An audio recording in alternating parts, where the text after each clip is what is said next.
சின்னசேலம் அருகே கூட்ரோடு சேலம் சென்னை தேசிய நெடுஞ்சாலையில் கேரளாவிலிருந்து பாண்டிச்சேரி சென்ற கேரளா அரசு சொகுசு பேருந்து சாலை ஓர பள்ளத்தில் கவிழ்ந்து விபத்து. பேருந்தில் பயணம் செய்த 15க்கும் மேற்பட்டோர் அதிர்ஷ்டவசமாக உயிர் தப்பிய சம்பவம் பெரும் பரபரப்பை ஏற்படுத்தி உள்ளது.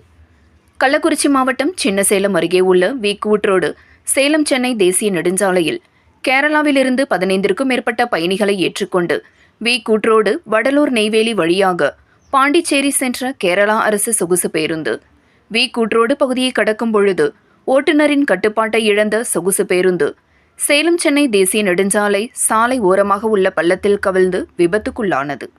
இந்த விபத்தில் பேருந்தில் பயணம் செய்த 15க்கும் மேற்பட்ட பயணிகள் சிறு காயங்களுடன் அதிர்ஷ்டவசமாக உயிர் தப்பினார்கள். இதுகுறித்து தகவல் அறிந்து வந்த சின்னசேலம் போலீசார் 108 ஆம்புலன்ஸ் மூலம் காயமடைந்த பயணிகளை சின்னசேலம் அரசு பொது மருத்துவமனையில் சிகிச்சைக்காக அனுப்பி வைத்தனர். மேலும் இந்த விபத்து குறித்து சின்னசேலம் போலீசார் சம்பவ இடத்தில் தற்போது விசாரணை மேற்கொண்டு வருகின்றனர்.